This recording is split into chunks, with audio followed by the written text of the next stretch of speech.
कैसे इस अमूल वाली लड़की ने बहुत सारी कंपनीज को खत्म कर दिया है, क्यों KFC के मालिक ने KFC पर ही केस कर दिया। और पार्ले जी का ये सच आपको शायद ही हजम होगा। भाई वीडियो को लाइक करके चैनल को सब्सक्राइब मार दो, आपका दिन अच्छा जाएगा। नंबर 1, पार्ले जी इंडिया का ही नहीं बल्कि दुनिया का सबसे फेमस बिस्किट है। पार्ले जी में जी का मतलब ग्लूकोज होता है, लेकिन पहले पार्ले जी को पार्ले ग्लूको के नाम से जाना जाता था, जिसे बाद में सिर्फ पार्ले जी कर दिया गया। हर सेकंड ऑन एवरेज 4500 लोग पार्ले जी बिस्किट खरीदते हैं। और एक सबसे अमेजिंग बात यह है कि एक साल में जितने पार्ले जी बिस्किट बनते हैं उन सबको आप अगर अर्थ के चारों तरफ रखना शुरू कर दोगे तो वो अर्थ को 192 बार कवर कर सकते हैं। पार्ले जी के साथ साथ आप पार्ले जी वाली लड़की को तो जानते ही होंगे, लेकिन ये कौन है और अब कहाँ है? 1990s में इस बात पर बहुत ज्यादा चर्चा हो रही थी, पार्ले जी के पैकेट पर ये लड़की कौन है। इसकी रियल आइडेंटिटी रिवील करने के पीछे बहुत सारे दिमाग लगे हुए थे और नीरू देशपांडे, सुधा मूर्ति और गुंजन गुंदानिया,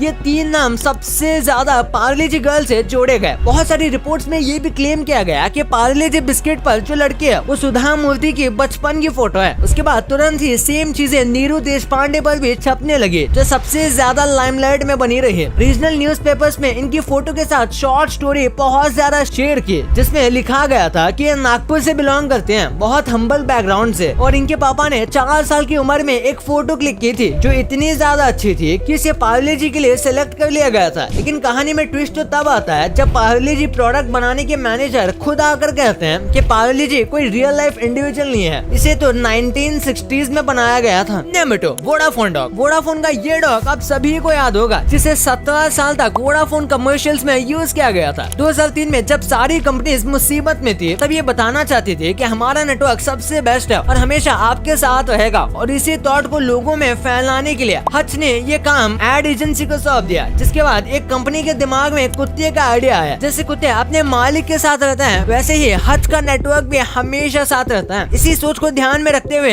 एड्स को शूट किया गया, जिसमें एक बच्चा जगह जगह जाता है और एक चीका नाम का कुत्ता जो पग नाम की स्पीसीज से बिलोंग करता है उसी बच्चे के साथ साथ रहता है। चीका यूनाइटेड किंगडम में पैदा हुआ था, लेकिन ये विशाल और लीसा बंडेकर के साथ गोवा में रहता था। जिसके बाद इसे एड में फीचर किया गया और देखते ही देखते ये एड और पग बहुत फेमस हो गया और पग्स की कीमत इंडिया में बहुत बढ़ गई। यहाँ तक कि 2005 में बहुत सारे लोगों ने तो पग्स के वॉलपेपर्स भी अपने स्क्रीन पर लगा रखे थे। Number 3, Amul girl. क्या आप जानते हो अमूल गर्ल को अपना कंप्यूटर खत्म करने के लिए बनाया गया था। अमूल गर्ल के स्क्रिप्ट को 60s में लिखा गया था, जिसको जितनी अटेंशन मिली उतनी कम है। अमूल के जन्म के टाइम पर उसका सबसे बड़ा कंपेटिटर पोल्सन बटर था, जिसके पॉकेट पर एक ब्लॉन्डे लड़की थी ग्रीन फ्रॉक में जो ब्रेड पर बटर लगा रही थी। लेकिन कुछ ही टाइम में अमूल बटर का सबसे बड़ा ब्रांड बन जाता है और पोल्सन बटर को साइड कर देता है। अमूल को अपना ब्रांड छोटे बच्चों और माओ में फेमस करना था, इसलिए लेट सिल्वेस्टर डकूना नाम के एक डिजाइनर के साथ मिलकर 1996 में अमूल के बटर के कैंपेन के लिए अमूल गर्ल को डिजाइन करवाया, जिसमें पहली बार अटली बटेली डिलीशियस लाइन यूज हुई थी और अमूल गर्ल एक हॉर्स पर राइड कर रही थी। और ये कैंपेन इतना ज्यादा फेमस हुआ कि आज तक ये लड़की अमूल के हर एक प्रोडक्ट पर देखने को मिल सकती है। नंबर 4, MDH मतलब महाशांति हट्टी। MDH की शुरुआत महाशय चुन्नीलाल गुलाटी ने 1919 में सियालकोट में की थी। उस टाइम ब्रिटिश इंडिया पाकिस्तान के पंजाब में रहा करती थी। फिर पार्टीशन के बाद चुन्नीलाल गुलाटी के बेटे धर्मपाल गुलाटी, जिन्हें आप MDH वाले चाचा के नाम से भी जानते हो, उन्होंने दिल्ली में अपने स्पाइसेस की शॉप ओपन की, जिसके बाद उन्होंने वहीं से अपने काम को एक्सपेंड करना शुरू किया। वहीं से इन्होंने अपने एम्पायर को बड़ा किया और आज इतने सारे एड्स में जो चाचा आपको देखने को मिलते थे उन्हें खुद प्रेसिडेंट रामनाथ कोविंद जी ने पद्म भूषण अवार्ड भी दिया है। अनफॉर्चुनेटली धर्मपाल जी की डेथ 3 दिसंबर 2020 में 97 की एज में हो गई थी, लेकिन फिर भी इन्हें आज तक हर कोई जानता है इनके एड्स की वजह से। नंबर 5, हो सकता है ओल्ड मंक रम आपने भी देखी होगी। क्या कभी आपने सोचा है ये बोतल पर ये मंक या कोई इंसान और इसकी कहानी क्या है? सर एडवर्ड डायल ने 1885 में ब्रिटिशर के बियर की नीड को पूरा करने के लिए बियर की फैक्ट्री ओपन की थी। फिर कुछ टाइम बाद उस फैक्ट्री के ओनर चेंज हो गए, इसके बाद उसे मोहन मीकन नाम से जाना जाने लगा। ओल्ड मंक दुनिया के सबसे ज्यादा पुरानी और ज्यादा बिकने वाली रम है, जिसे पहली बार 1935 में पहली बार मोहन मीकन फैक्ट्री से लॉन्च किया गया था। इंडिया में ब्रिटिशर्स का उस टाइम पर बहुत ज्यादा इन्फ्लुएंस था, इसलिए ये रम बहुत ज्यादा सक्सेसफुल हुई और अब भी इंडिया में ये बहुत ज्यादा पी जाती है और इसके हर एक बोतल को हाथ से बनाया जाता है। और इसके बोतल पर जो आप बंदे को देखते हो उसके बारे में कहा जाता है कि एक काइंड हार्टेड ब्रिटिश मंक था जो मोहन मीकन में से चुपके से आया करता था और रम को टेस्ट करता था और बताया करता चाहता था कि इसका टेस्ट कैसा इम्प्रूव किया जा सकता है। उस मंक की कंपनी मालिक को बहुत अच्छी लगती थी, इसलिए 1935 में जब पहली बार ये ड्रम लॉन्च हुई तो इसका नाम उसी ओल्ड मंक के नाम पर रखा गया और उसी प्रोडक्ट को लगाया गया। और इस स्टोरी को आप ओल्ड मंक के ऑफिशियल साइट पर भी पढ़ सकते हो। नंबर 6, अमूल पार्ले जी की तरह वेंडीज के लोगों में भी एक रेड हेड लड़की दिखाई देगी, लेकिन इन तीनों में से सबसे बड़ा फर्क ये है कि वेंडी में जो लड़की है वो बिल्कुल रियल नहीं है, जिसकी कहानी जानकर आप ये हैरान हो जाओगे। वेंडी दुनिया की 3rd लार्जेस्ट फूड चेन है, बर्गर किंग के बाद, जो डायरेक्ट कंपटीटर है मैकडोनल्ड की, जिसे 1969 में डेव थॉमस ने स्टार्ट किया था। और वेंडी ही पहली ऐसी फूड चेन थी जिसने सिंगल प्राइस लिस्ट मेन्यू में ऐड की थी, जिसमें सारी चीजें एक प्राइस की थी। वेंडी का लोगो वैसे तो पास्ट में बहुत बार चेंज हुआ है, लेकिन एक चीज हमेशा कॉमन रही है और ये है लाल बालों वाले लड़के, जिसके नाम पर ही पूरी कंपनी खड़ी हुई है। डेव थॉमस ने कंपनी का नाम अपनी बेटी के नाम पर रखा था, जिसे कुछ लेटर पढ़ने में दिक्कत आती थी। और इसके लोगों में एक अमेजिंग हिडन डिटेल है जो बहुत सारे लोगों को नहीं पता। इस लड़की के नेक को अगर आप ध्यान से देखोगे तो ब्लैक कलर से M लिखा हुआ है, फिर लड़की का राउंड नेकलेस से O लेटर बनता है और फिर से ब्लैक इंक से M लिखा है। ये लेटर मिलकर मॉम बनाते हैं, जो बताता है कि कंपनी फैमिली की तरह कस्टमर की केयर करते हैं और वैसे ही फूड प्रोवाइड करते हैं। वेंडी का जन्म 1969 में हुआ था, जिनकी बचपन की फोटो आप देख सकते हो, लेकिन अब ये कुछ इस तरह की दिखती है। नंबर 7, KFC यानी कि केंटकी फ्राइड चिकन। इसका नाम तो आप सबने सुना ही होगा, ये इतना ज्यादा फेमस जो है, लेकिन क्या आपको पता है KFC ने इसके मालिक पर केस कर दिया था। और KFC वाले ये चाचा व्हाइट कोट ही क्यों पहनते हैं? KFC की शुरुआत कर्नल हार्लर सैंडर्स ने की थी। उन्हें बचपन से खाना बनाने का बहुत शौक था, लेकिन KFC की पहली ब्रांच 1952 में यूटा में हुई थी और देखते ही देखते KFC इतना ज्यादा पॉपुलर होने लगा कि उसके बहुत सारे रेस्टोरेंट्स खुलने लगे। इसलिए अब उसको हैंडल करना सैंडर्स के हाथ में नहीं था, इसलिए उन्होंने अपनी कंपनी को कुछ इन्वेस्टर्स को बेच दिया, जिन्होंने पैसे बचाने के लिए इंग्रेडिएंट्स में कमी कर दी, जिसका पता सैंडर्स को चल गया। फिर उन्होंने अपनी बीवी के नाम से एक और रेस्टोरेंट ओपन किया, जो इन्वेस्टर्स को पता चल गया और उन्होंने सैंडर्स पर केस कर दिया। लेकिन सैंडर्स ने भी उनके नाम से ब्रांडिंग करने के लिए कंपनी पर केस कर दिया, जिसके सेटलमेंट में सैंडर्स को $1 मिलियन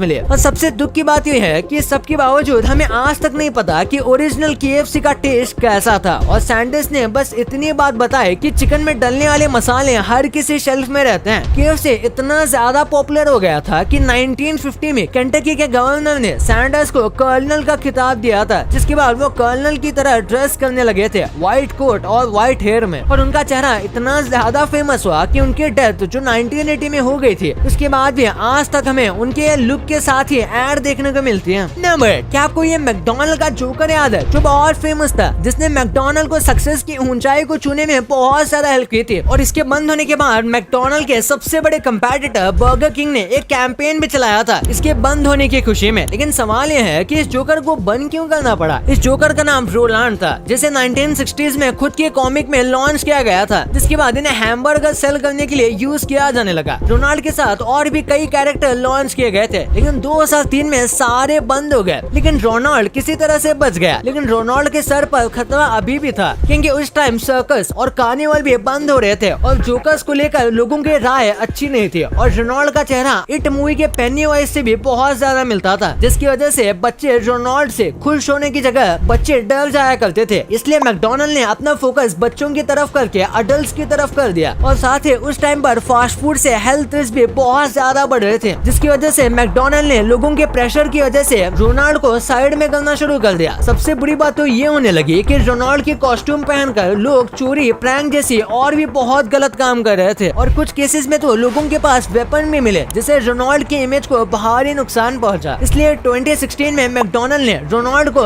ऑफिशियली बंद कर दिया। लेकिन इसके वापस आने के बहुत ज्यादा चांसेस तो है, तो देखते हैं ये जोकर हमें फिर से देखने को मिलेगा या नहीं। भाई ये तो ठीक है, पर फिनियस एंड फर्ब के शो में इस फिनियस को आखिर में क्या होता है, ये देखकर आपके पैरों तले जमीन खिसक जाएगी। और अगर आप नोबिता और डोरेमोन को अच्छा समझते हो तो आपने इनके ये काले एपिसोड्स देखे ही नहीं। भाई ये वीडियो को अभी दबाओ और हाँ, ये वीडियो को लाइक करके चैनल को सब्सक्राइब करना भूलना ही मत। मिलते हैं अगले वीडियो में, तब तक के लिए बाय।